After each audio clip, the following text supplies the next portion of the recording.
Hello students, welcome to biology lecture. Myself Somnath Palicha from Saraswati International School in collaboration with Vidya Mandir classes. हम लोग आज के lecture में biology का NCERT का सबसे पहला चैप्टर जिसको कहते हैं diversity in the living world वो चालू करने वाले हैं। तो मिलते हैं आपको अगले स्लाइड से, ठीक है।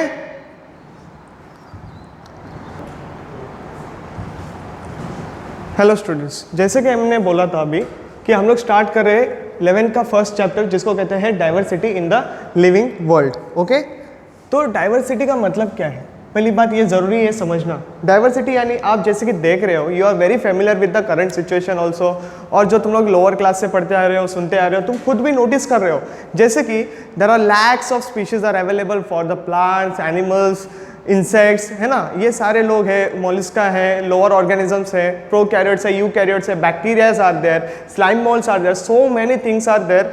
ओके, तो बहुत ज़्यादा पॉपुलेशन है। बात समझ में आ रही है? अगर मैं इनको कुछ किसी एक को भी पढ़ने की कोशिश अगर मैं करता हूँ तो it is very difficult to understand, क्योंकि डाइवर्सिटी काफ़ी बड़ी है। तो तभी समझ में आ रहा है कि अगर साइंटिस्ट लोग उस ज़माने में अगर पढ़ना चालू किए रहेंगे, it will be a very like a stressful situation. तो उसको थोड़ा थोड़ा धीरे धीरे करते करते करते वो लोगों ने पढ़ना चालू किया। ऐसे क्या क्या चीज़ें हैं जिनके कारण वो पढ़ सकते हैं? मॉर्फोलॉजिकल कैरेक्टरिस्टिक है, एनाटॉमिकल कैरेक्टरिस्टिक है। ओके, तो यहाँ पे कुछ पॉइंट्स है जो मैंने आपके लिए लिख के रखे हैं, जैसे कि पॉइंट्स टू रिमेंबर। आपको ये थोड़े बहुत पॉइंट्स हैं जो कि आपको समझ के रखना है। For example like there are millions of living organisms are available. Okay, next, currently there are total 1.7 to 1.8 millions are discovered. Okay, और जिनमें से 1.25 millions are animal which has been studied till now, और उसके बाद 0.55 millions of plant species has been studied. Okay, तो ये आपको easily समझ में आ गया होगा। Coming to the next part, there is a insect. Okay, अगर मैं इंसेक्ट के बारे में बताने की कोशिश करूं तो आपको एक बात समझ में आना चाहिए। एक इंसेक्ट ही ऐसा फाइलम है, insecta, okay, class insecta. It is such a thing where it is very huge populations are available. आप अगर पढ़ने की कोशिश भी करोगे ना तो it's like very difficult to study them, क्योंकि आपको पता नहीं है पहली बात तो वो कहाँ अवेलेबल हो सकते हो। Like under the ground they may be present, they may be present in the harsh condition, okay, they may be present in the normal conditions also. But see what is written over here, almost 15,000 okay new organisms are being discovered every day. So that means कितना सारा उसमें है कि उनको अभी भी discovery करना बाकी है उनकी कुछ लोगों की। तो coming to the our chapter now, see सबसे पहले बात चलेगी लिविंग ऑर्गेनिजम्स की, जिसमें से कुछ कैरेक्टरिस्टिक है जो लिविंग ऑर्गेनिज्म दिखाते हैं, जैसे कि ग्रोथ हो गया, रिप्रोडक्शन हो गया, है ना, उसके बाद रिस्पॉन्स टू स्टिमुला हो गया, फिर मेटाबॉलिज्म हो गया। तो सर ने इतने ही पॉइंट क्यों लिखे? क्योंकि हमको ये पढ़ना ज़रूरी है। क्या है कि ये जो पॉइंट्स हैं वो लिविंग ऑर्गेनिज्म को डिफाइन करते हैं या नहीं करते। हाँ, दिखाते ज़रूर होंगे कुछ कैरेक्टरिस्टिक, लेकिन हमको देखना है कि ये प्रॉपरली डिफाइनिंग है या नहीं है। तो चलो सबसे पहले स्टार्ट करते हैं ग्रोथ से। तो जैसे कि आप देख रहे हो ग्रोथ यहाँ पे, how growth will be taking place, increase in the size, then there will be increase in the mass, then there will be increase in the number of cells. इसलिए तो आप कहते हो ना कि हाँ ये ग्रोथ हुआ है करके। वैसे ही आप अगर देखोगे, मैंने यहाँ पे एक और पॉइंट लिखा है, that is a non living things. क्या नॉन लिविंग थिंग ग्रोथ दिखाती है या नहीं दिखाती? चलो चेक करते। फॉर एग्जाम्पल अगर मैं यहाँ पे एक नॉन लिविंग ऑब्जेक्ट बनाता हूँ जिसको कहते हैं, मान लो स्टोन है, ओके, तो ये लेयर पे layers of the things are getting added. Okay, ऐसे लेयर पे लेयर जब चढ़ने लगती हैं तो आप देखोगे there is a some amount of deposition has taken place। क्या हुआ है? उसके ऊपर कुछ डिपोजिशन हुआ है, deposition of you can say dust particle और any soil particle you can say, okay, जिसके कारण क्या हो गया, इनिशियली मान लो वो अगर 10 ग्राम्स का होगा तो अभी वो बढ़ के कितना हो गया, 20-25 ग्राम्स का हो चुका है। ओके, बात समझ में आ रही है? मतलब क्या, वो जितना भी इंक्रीज हुआ है extra, that is because of some kind of depositions. Okay, तो वो भी ग्रोथ ही है ना। तो बेटा डिफरेंस क्या है लिविंग ऑर्गेनिजम्स में एंड नॉन लिविंग थिंग्स में? लिविंग ऑर्गेनिज्म में जो ग्रोथ होता है वो होता है इंटरनल। कैसे होता है? Internal growth will be taking place. लेकिन वही अगर हम लोग नॉन लिविंग की बात करें तो ये कैसे हो गया? एक्सटर्नल ग्रोथ हो गया। कौन सा ग्रोथ हो गया? ये एक्सटर्नल ग्रोथ हो गया। बात समझ में आ रहा है यहाँ तक? तो क्या मैं बोल सकता हूँ growth is a defining property of living organisms और नॉट? नहीं बोल सकते। रीजन क्या है? मुझे नॉन लिविंग में भी तो देखने मिल रहा है, मुझे लिविंग में भी तो ग्रोथ देखने मिल रहा है। हम लोग क्या ढूंढ रहे हैं? हम लोग एक स्पेसिफिक प्रॉपर्टी ढूंढ रहे हैं जिसके कारण हम बोलेंगे कि हाँ this is a particular characteristic of the living organisms. So growth के लिए क्या मेंशन करेंगे यहाँ पे? Growth is not a defining property of living organisms. Okay, what is a growth? It's not a defining property. Okay, very important. Growth is not a defining property. ये जो word है यहाँ पे लिखा हुआ, this is very important. ये बहुत ज़्यादा प्रायोरिटी रखता है. जैसे कि अभी हम लोग नेक्स्ट पॉइंट पे पहुँच रहे हैं, रेस्पॉन्स टू स्टिम्युलाई. आपको तो पता ही है रेस्पॉन्स टू स्टिम्युलाई क्या है. मतलब सराउंडिंग में जो भी चीज़ें हो रही है हम सेंस कर सकते हैं, मैं पता कर सकता हूँ. उसके बाद क्या हो सकता है? आई कैन अंडरस्टैंड कौन सी चीज़ बन रही है घर में, कौन सी चीज़ नहीं बन रही है. Any situation you can just feel those things. Okay, you understand those thing, what are the things are happening in the surrounding. तो जैसे कि देखो, that is nothing but the awareness with respect to the surrounding. So what is response to stimuli? It is nothing but the awareness with respect to the surrounding. आगे बढ़ते हैं. इसको समझने के लिए मैंने कंडीशन रखा हुआ है यहाँ पे. What is this? This is a condition. Condition क्या बोल रहा है? One person is there and that person is in coma. Where is that person? In coma. So now अगर ये पर्सन कोमा में है तो क्या हम लोग इसको डेड कंसिडर करेंगे? क्या हम लोग इसको डेड कंसिडर कर सकते हैं? चलो फिर से क्लियर करता हूँ. देखो, अगर पर्सन कोमा में है तो वो तो रिस्पॉन्स नहीं दे रहा है. तुम उसको चिमटी काटो, तुम उसको इंजेक्शन लगाओ, उसको कुछ फर्क नहीं पड़ने वाला है, because he is not able to sense what is happening with the external things. लेकिन फिर भी वो पर्सन जिंदा है. कैसे बोलूंगा मैं वो जिंदा है? क्योंकि he is giving response with respect to the drugs, with respect to the medicine. जो हम लोग उसको इंटरनली ड्रग्स दे रहे हैं, ड्रग्स प्रोवाइड कर रहे हैं, मेडिसिन प्रोवाइड कर रहे हैं, वो उसके लिए रिस्पॉन्स दिखा रहा है ना. तो ये बंदा क्या हो गया? ये लिविंग हो गया. ये बंदा क्या हो गया? लिविंग. तो क्या मैं बोल सकता हूँ it is a defining property of a living organism? Yes, response to stimuli, it is a defining property. Okay, it is a defining property. Very very important. तो एक तो यहाँ पे क्लियर हो गया with respect to the growth and with respect to the response to stimuli. Coming to the next part, that is the reproduction. Okay, all living organism reproduce. ये तो सबको पता है ना. जैसे ही वर्ड रिप्रोडक्शन आता है मुझे ज्यादा बताने की जरूरत नहीं पड़ती. Okay, you understand. Yes, there will be an offspring will be produce और वो offspring will be almost similar to the individual. Okay, parent individuals. ये तो होता है रिप्रोडक्शन. लेकिन हमेशा लिविंग ऑर्गेनिज्म रिप्रोड्यूस होंगे, इसकी क्या गारंटी है? उसमें से कोई भी जो ऑफस्प्रिंग प्रोड्यूस होता है उसकी क्या गारंटी है कि वो रिप्रोड्यूस कर सकता है? बात समझ में आ रहा है? रीजन क्या हो सकता है? They may be sterile. Yes और नो? स्टेराइल का मतलब क्या है? वो they are not able to produce any sperm, और दे अगर फीमेल रहेगी they are not produce the egg. बात समझ में आ रही है? तो वो क्या हो जाएंगे? स्टेराइल हो जाएंगे. They will not be consider as a fertile individual. Okay, चलो कुछ एग्जाम्पल है यहाँ पे जो मैंने आपके लिए ऑलरेडी रखा हुआ है. जैसे कि म्यूल जो ऑफस्प्रिंग है वो कैसे बनाया? It is a hybrid of male donkey and the female horse. लेकिन जब म्यूल पैदा हुआ, he is actually a sterile. Sterile means what? Unable to reproduce. बात समझ में आ रहा है? अनेबल टू रिप्रोड्यूस का मतलब क्या? स्पर्म नहीं बना पा रहे. तो उसका पर्पस क्या है? फिर हम उसका क्या यूज कर सकते हैं? This fellow can be use for weight lifting, है ना. हमारा जो भी सामान वगैरह रहेगा हम उस पर्पस के लिए उसको यूज कर सकते हैं, but he is not able to reproduce. Coming to the next part, there is one more example, human beings, जिसमें हम लोग पढ़ते हैं स्टेराइल्स. ओके, समटाइम्स तुम लोगों ने ये बात तो सुनी रहेगी ना कि मेल जो होते हैं वो स्पर्म बना नहीं पाएंगे कभी कभी, ठीक है, और जो फीमेल्स होती है वो एग प्रोड्यूस नहीं कर सकती. ये सबके लिए नहीं है, ये कुछ स्पेसिफिक कंडीशन है. मैं बात कर रहा हूँ लिविंग ऑर्गेनिज्म के कैरेक्टरिस्टिक के बारे में. ओके, तो कुछ एक्सेप्शंस होते हैं जिनमें वो लोग क्या करते हैं? रिप्रोडक्शन कर नहीं पाते. Okay, because of some kind of deficiencies. Okay, तो इसको मैं रिप्रोडक्शन को मैं कंसिडर करूंगा not. Okay, it is not a defining property. Okay, it is not a defining property. Very important. तो यहाँ तो ये तीसरा पॉइंट हट चुका है. ओके, रीजन क्या था? ये ऐसे हाइब्रिड ऐसे स्टेराइल कंडीशंस देखने मिलते हैं, ये उसका स्पेसिफिक रीजन है. Coming to the next part, that is a metabolism. Okay, metabolism is very easy to understand, सबको पता है. What are those metabolism? These are nothing but the reaction. अभी रिएक्शन क्या हो सकते हैं? Any catabolism reaction, any anabolism reaction, कुछ टूटना, कुछ बनना, और उससे कुछ लाइक प्रोडक्ट ऑब्टेन होना. तो ये सारे जो रिएक्शंस होते हैं ना, ये रिएक्शन किसी भी स्टेट में रिएक्शन ही रहेंगे. फॉर एग्जांपल, अगर मैं बताने की कोशिश करूँ, आप लोग अगर समझ पा रहे हो मैं जो बोलना चाहता हूँ उसको ध्यान से सुनना. अगर रिएक्शन समझो बॉडी में हो रहे हैं तो वही same kind of reaction which is taking place in the cell, in the body, in the cell. अगर मैंने मान लो सेल को आइसोलेट कर लिया, सेल को मैंने बॉडी में से बाहर निकाल लिया. ओके, सेल को बाहर निकाल के मैंने कल्चर मीडियम में रख दिया. चलो मान लेते हैं, डायग्राम बना के बताता हूँ.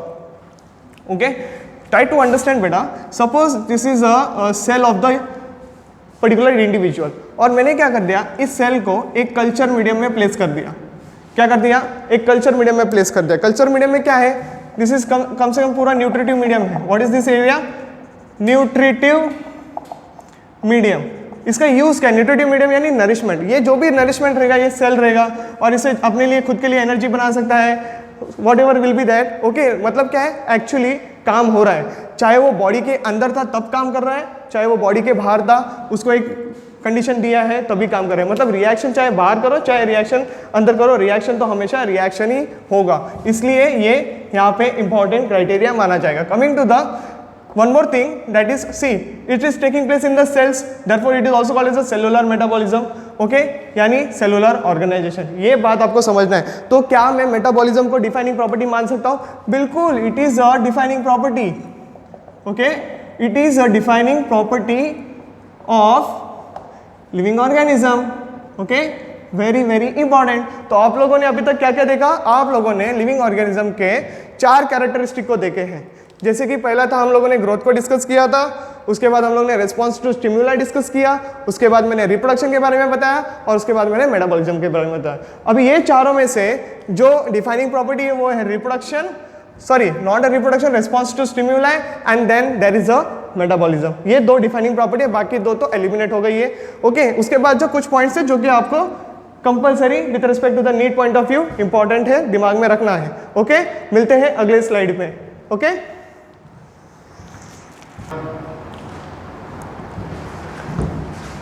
हेलो स्टूडेंट्स, तो अभी तक आप लोगों ने लिविंग ऑर्गेनिज्म के कैरेक्टरिस्टिक तक देखा था। अभी आपको फेमिलियर होना है एक वेरी इंपॉर्टेंट टर्मिनोलॉजी के साथ जिसका नाम है नोमेनक्लेचर। नाम से ही पता चल गया होगा, नोमेन यानी something, it is with respect to the naming. Okay, तो ये क्यों ज़रूरी हो गया, नाम देना ज़रूरी क्यों हो गया है? ओके, जैसे जैसे आप पढ़ोगे, कैसे पढ़ सकते हो, पढ़ने के बहुत सारे तरीके हैं, एनाटॉमिकली, मॉर्फोलॉजिकली, फिजियोलॉजिकली, समझ में आ रहा है, इकोलॉजिकली। तो ये सारी चीज़ें क्या हैं, ये सारी चीज़ें हमको डिफरेंट तरीके से पढ़ने के लिए मदद करते हैं, एक पर्टिकुलर एग्जाम्पल को पढ़ने के लिए समझने में मदद करते हैं। फॉर एग्जाम्पल समझ लो मेरे सामने एक मार्कर पड़ा हुआ है, ये मार्कर है मेरे हाथ में, ग्रीन मार्कर है, ठीक है। इसका मॉर्फोलॉजिकली आप स्ट्रक्चर देखोगे तो एक बड़ी सी ट्यूब है, आगे उसका थोड़ा सा पॉइंटेड स्ट्रक्चर है and there is a one lead like structure जिसके मदद से हम लोग लिखते हैं। लेकिन ये तो मॉर्फोलॉजिकल स्टडी हो गया। अगर मैं मॉर्फोलॉजिकली इसको डिस्क्राइब करने की कोशिश करूँ तो कैसे कर सकता हूँ? A cylindrical body, okay, a conical structure which is present at the top which is green in colour and the body cylindrical body is white in colour. बात समझ में आ रहा है? ये मॉर्फोलॉजिकली मैं इसको डिस्क्राइब कर रहा हूँ। लेकिन अगर मैं इसके फिजियोलॉजी के बारे में बात करूँ तो ये अंदर कौन सा इंक है, ग्रीन कलर का इंक है, कैसे पता चलता है? ये देख लो, लिख लो, यहाँ पे ग्रीन कलर अपीयर कर रहा है। That means what? It is a physiological structure, means chemically the things are present. मतलब मैं इसको 2 तरीके से पढ़ता हूँ। अगर मैं इसको खोल दूँ तो मुझे इसके अंदर एक पर्टिकुलर सब्सटेंस देखने मिलेगा। ओके, फॉर एग्जाम्पल देख ही लेते हैं। ओके, ठीक है, दूसरा खोल के दिखा रहा हूँ, वो थोड़ा टाइट है, फाइन, समझने की कोशिश करना। Okay, sorry, give me a minute. Okay, इसको अपन लोग खोलेंगे, फाइन, खोल देते फटाफट। ये रहा, खुल गया, हमारा सामने स्ट्रक्चर है, ठीक है। ये हो गया एनाटॉमिकल स्ट्रक्चर, इसके अंदर स्पॉन्ज लाइक स्ट्रक्चर है, इसके ऊपर ये पूरा प्लास्टिक कोटिंग अंदर स्पॉन्ज वगैरह है जिसके वजह से इंक बनने में काफ़ी मदद। ये मैं बताने की इसलिए कोशिश कर रहा हूँ, इतना मैं स्ट्रेस इसलिए ले रहा हूँ क्योंकि ताकि आपको समझ सके कि इसको फिजियोलॉजिकली कैसे पढ़ते हैं, इसको एनाटॉमिकली कैसे पढ़ते हैं, इसको मॉर्फोलॉजिकली कैसे पढ़ते हैं। बात समझ में आ रही है? इसी की वजह से मैं इसको डिफरेंट कैटेगरीज में डाल सकता हूँ। जैसे कि रेड मार्कर को डिफरेंट कर सकता हूँ, ब्लू को डिफरेंट कर सकता हूँ, ब्लैक को डिफरेंट कर सकता हूँ। क्लियर है? तो ये होता है इसको पढ़ने का तरीका, ठीक है। अभी ये सारा पढ़ लिया, अब मैंने इसको नाम दे दिया। अगर ब्रांडिंग कर दूं तो ब्रांड का नेम आ जाएगा, तो ये हो गया नेमिंग। अभी इसी पर्टिकुलर चीज़ों को अगर हम थोड़ा सा प्रैक्टिकली अप्लाई करने की कोशिश करें तो ये सारी चीज़ें हमको सीखनी है। ओके, नोमेनक्लेचर हमको सीखना है। For example see over here, 2 category हमको देखना है। पहला ICBN and ICZN। What is this stand for? This is stand for Indian botanical nomenclature, where we are going to study about the plants. इसमें क्या आ जाएगा? सारे दुनिया भर के सारे प्लांट्स को हम लोग इसमें कैटेगराइज करेंगे, इसमें उसको नामकरण करेंगे। लेकिन अगर मैं बात करूं international code for zoological nomenclature, इससे ही पता चल गया रहेगा तुम लोग को कि हम लोग यहाँ पे एनिमल्स को लेके डिस्क्राइब करने वाले हैं। मतलब सारे एनिमल्स को हम लोग यहाँ पे, ये लोग जो कमिटी बनती है यहाँ पे, ये लोग उसको नेमिंग करते हैं। Coming to the next part, there are some rules for the nomenclature which is very important for the exam point of view. Okay, तो सबसे पहला binomial means there is a 2 name, इसलिए इसको माना जाता है binomial nomenclature also, binomial nomenclature also. एक ज़माना था जहाँ पे trinomial naming system is also there, then polynomial system is also there. Okay, मतलब क्या, ट्राइनोमियल यानी 3 नाम हो जाएगा, and polynomials means there will be the more than a series of name will be coming. What will be coming? A series of name will be there, जो जिसको actually याद करना भी काफ़ी डिफिकल्ट हो जाता है। ओके, इसलिए घटाकर binomial and the trinomial nomenclature के बारे में बताया गया। ट्राइनोमियल के बारे में थोड़ी देर बाद बताऊंगा, पहले हम लोगों का जो टॉपिक चल रहा है वो है बायनोमियल नोमेनक्लेचर। ठीक है, तो चलो देखते हैं। It was given by the name of the scientist Carolus Linnaeus, who was he was the father of the taxonomy. अब ये वर्ड टेक्सोनॉमी आ गया यहाँ पे, इसको थोड़ा सा और डिटेल में पढ़ेंगे। Okay, this is one of the field in the biology also, ये बात ध्यान में रखना। कमिंग टू द नेक्स्ट, ये हमारे रूल्स यहाँ से चालू हो चुके हैं। First word which stand for generic name. Okay, generic name का हमेशा जो स्टार्टिंग अल्फाबेट रहेगा वो कैपिटल में रहेगा। फॉर एग्जाम्पल आप लोग देख सकते हैं यहाँ पे मैंने लिखा है मैंजीफेरा इंडिका, तो ये जो मैंजीफेरा है this is a genus name. This is what name? This is a genus name, जिसमें से आप देख सकते हैं यहाँ पे एम कैपिटल रखा हुआ है। Okay, now second one, the second word species name, इसका दूसरा नाम है एपिटेट। एग्जाम में आपको यही पूछा जाएगा। ओके, कि जैसे कि स्पीशीज का दूसरा नाम क्या है? Epithet name. इतना 4 मार्क्स के लिए खाली पूछा जाता है नीट एग्जाम में, सोच लो, आपको डायरेक्ट क्वेश्चंस पूछे जाते हैं एनसीईआरटी से। Coming to the next part, you have to understand here epithet name, this are all letters should be small. नहीं समझ रहे? देख लो एग्जांपल तुम्हारे सामने पड़ा हुआ है। Okay, indica is a species name. Okay, indica क्या है? ये स्पीशीज नाम है, इसको सारे जो लेटर्स है इंडिका पूरा स्मॉल में लिखा हुआ है। Coming to the next rule, rule number 3 क्या बोलता है? Should be in the Latin language. Okay, language कौन सी होनी चाहिए? लैटिन में लिखा जाएगा हमेशा। And when it is typed, जब भी इसको हम लोग लैपटॉप में, कंप्यूटर में, किधर भी एक सिस्टम में टाइप करेंगे, सिंपल सा पता होना चाहिए हमको फॉन्ट सेलेक्ट करना है इटैलिक्स। एक और बात ध्यान रखना, when it is hand written, अब तो नोटबुक में तो तुम टाइप नहीं कर सकते, तो तुमको क्या करना पड़ेगा? हाथ से ही लिखना पड़ेगा। जब हाथ से लिखोगे, things has to underline separately, genus भी सेपरेटली एंड स्पीशीज नाम भी सेपरेटली। अगर एक साथ अंडरलाइन कर लिया और किसी बंदे ने देख लिया, मतलब जो प्रोफेसर है तुम्हारा, उसने देख लिया कि बच्चा ऐसे कर रहा है, तो वो गलत है। पूरा एक साथ अंडरलाइन नहीं करना है, जीनस को अंडरलाइन सेपरेटली, स्पीशीज को अंडरलाइन सेपरेटली। बात क्लियर है यहाँ तक? ठीक है।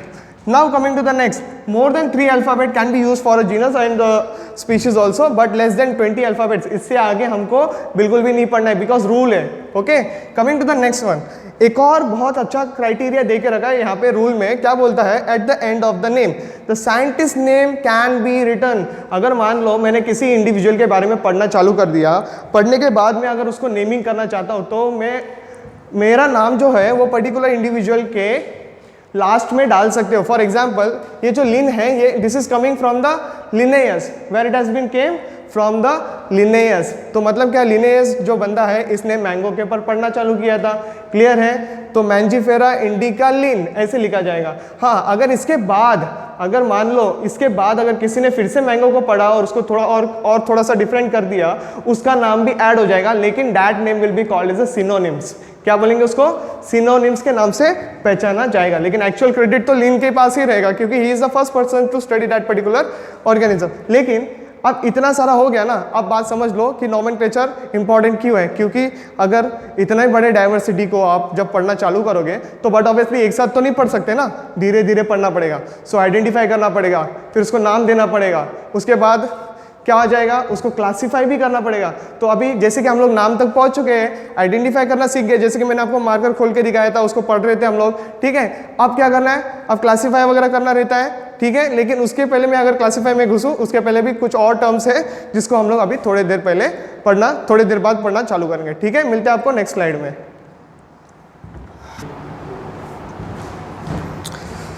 हेलो स्टूडेंट्स, अभी तक हम लोग ने देखा नोमेनक्लेचर तक। ठीक है, थोड़ा सा आगे कंटिन्यू करते हैं नोमेनक्लेचर को लेके। आगे हमारा नेक्स्ट जो मैं बोल रहा था प्रीवियस वीडियो में, trinomial nomenclature is also there, मतलब क्या? 3 naming system. Okay, for example, अभी इसके बारे में ज़्यादा बताने की जरूरत नहीं है, you understood by the binomial nomenclature only. 3 naming system में देखो कैसे, एक एग्जाम्पल ले लिया है, गोरिल्ला गोरिल्ला गोरिल्ला।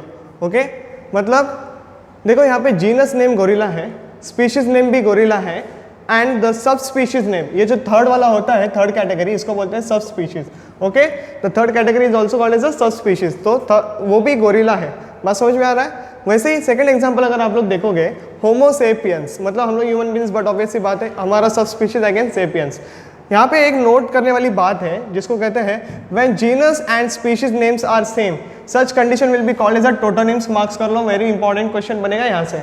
ओके क्या बोला यहाँ पे, genus and the species names are same then such condition will be called as a tautonyms. चलो आगे बढ़ते हैं। बट टोटोनिम जो होता है वो प्लांट्स में हम लोग एक्सेप्ट नहीं करते, so it is only limited with an area called as an animal. ठीक है, तो प्लांट्स में वो अप्लाई बिल्कुल भी नहीं होने वाला है। क्यों नहीं होने वाला है? क्योंकि plant is a very vast area to study, उसमें और सारे डिटेल्स आएंगे, उसमें और वेरिएशंस आएंगे, इसलिए हम लोग टोटोनिम्स वर्ड जो है हम लोग प्लांट्स के लिए नहीं यूज करते। Coming to the next we had enter into the topic called as a taxonomy. Taxonomy का जो टर्म है ये Candolle name of the scientist ने दिया हुआ है। Okay, it is a branch of science, समझ लो इसको क्योंकि बहुत इंपॉर्टेंट है आगे जाके। ये one of the vast field in the biology, ध्यान रखना ये। Coming to the next, it is a branch of the science deals with the identification. मतलब सबसे पहला टैक्सोनॉमी मतलब क्या, आइडेंटिफाई करना, उसके बाद उसका नोमेनक्लेचर करना जो अभी तक तुम लोग पढ़ चुके हो।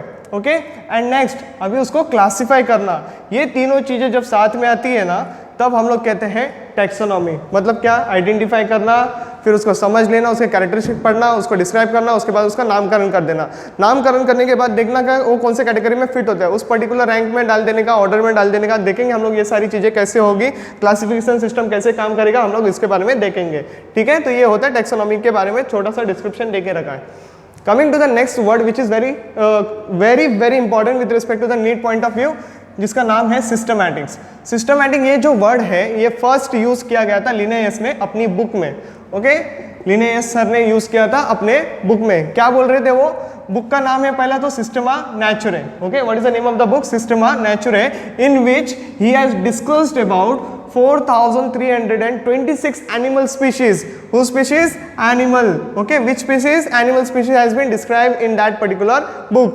उसी तरीके से उन्होंने एक और बुक लिखी थी जिसको कहते हैं species Plantarum. You understood now? Plantarum बोल दिया, बस बात खत्म। प्लांट्स के बारे में लिखा गया इसमें, लेकिन स्पीशीज का नंबर देख लो, 5900 स्पीशीज के बारे में उन्होंने लिखा हुआ है, उसके बारे में पढ़ाई की गई है, उसको डिस्क्राइब किया गया है। सो इसलिए उनको फादर ऑफ टैक्सोनॉमी बोला गया है। ऐसे ही वो फादर ऑफ टैक्सोनॉमी नहीं कहलाते, उन्होंने इतना काम करके रखा है। हम लोग क्या कर रहे हैं, खाली उन्होंने जो दिया था हम लोग उसको स्टेप बाय स्टेप पढ़ते हैं, फिर उसको आगे जाके अप्लाई करना सीखते हैं। ठीक है, बात समझ में आ रही है?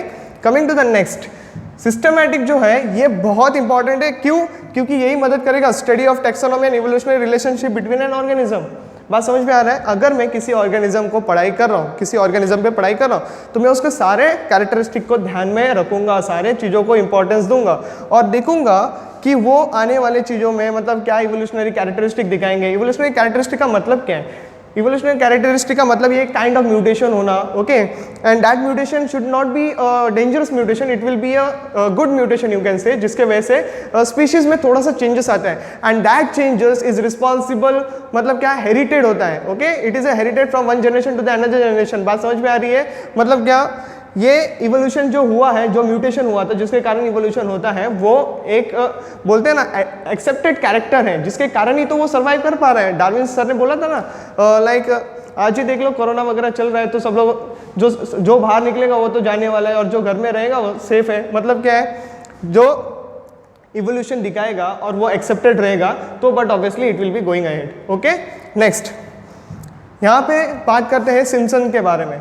आफ्टर सिस्टमैटिक वर्ड लिनियस के बाद एक और बंदे का नाम आता है सिम्पसन। वेरी इंपॉर्टेंट, खाली जान लो, बहुत रेयरली क्वेश्चन आते हैं but it is important. Okay, what is that saying? What is he saying? Classification as a sub topic of systematic deals with the ordering of organism. यहाँ पे खाली मैं important कर रहा हूँ हाईलाइटिंग एंड ऑर्डरिंग एरिया। मतलब ये जैसे कि हम लोग पढ़ेंगे आगे किंगडम, फाइलम, ओके, ऐसे सारी जो क्लासिफिकेशन सिस्टम है, किंगडम, डिवीजन, फाइलम, डिवीजन, फिर class, order, family, genus, species, तो इसमें one of the characteristic is the order. तो ऑर्डर के बेसिस पे भी हम पर्टिकुलर ग्रुप बना सकते हैं और उनमें ऑर्गेनिजम्स को प्लेस कर सकते हैं। ओके, ये सारी चीज़ें दो ही तरीके से काम करती है। For example similarities and dissimilarities के ऊपर। ओके, तो ये दो ही चीज़ें हैं जिसके ऊपर हम लोग काम करते हैं। Coming to the next, taxonomy is the study of principles and procedure of classification. ये तो मैं ऑलरेडी तुमको बता चुका था। कैसे? नाम आ गया ना लिनेयस, ये दो चीज़ें जो उन्होंने डिस्क्राइब की है, काफ़ी सिस्टमैटिकली डिस्क्राइब की है। किस तरीके से आगे बढ़ना है ये हम लोग सीखेंगे, और इसी को कहते हैं टैक्सोनॉमी। ओके, और भी मैंने बोला था कि ये आगे जाके एक वास्ट फील्ड हो जाएगा, यू कैन टेक। ओके, अगर जो बॉटनी से करेंगे तो उनको एक फील्ड आ जाती है, नाम है उसका एंजियोस्पर्म वगैरह। एंजियोस्पर्म मतलब टैक्सोनॉमी के बारे में ज़्यादा पढ़ते हैं। Coming to the one more term जिसके साथ आपको फेमिलियर होना है, क्लैडिस्टिक। क्लैडिस्टिक का मतलब ये होता है classification of organism according to their historical order in which evolutionary branches arises. Actually क्या है, अगर मैंने किसी चीज़ को बारे में पढ़ लिया, अब मैं ट्राई करूंगा कि ये जो मिलता जुलता कैरेक्टर है, क्या मुझे हिस्ट्री में किसी ऑर्गेनिज्म के साथ रिलेशन है क्या, उसमें से मैं पता करने की कोशिश करूंगा। मतलब क्या पॉइंट ऑफ ओरिजिन हो सकता है क्या जिसमें से वो डेवलप हुआ है। ऐसी सारी चीज़ों को हम रिलेट करना सीख जाते हैं, ठीक है। एंड इसी के वजह से क्या हुआ see, arise leads to an emergence of new और बायो और नियो सिस्टमैटिक। और ये जो टर्म्स है यहाँ पे ये दिए गए थे by the scientist called as Julian Huxley in the 1940। ठीक है, आगे हम लोग मिलते हैं नेक्स्ट स्लाइड पे। Thank you.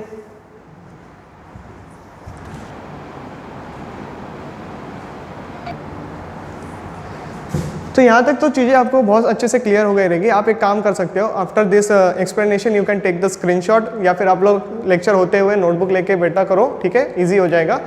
अगला जो टॉपिक रहेगा हम लोग उसके बारे में, टैक्सोनॉमिकल हायरार्की के बारे में हम लोग पार्ट 2 में पढ़ेंगे। Fine, thank you very much.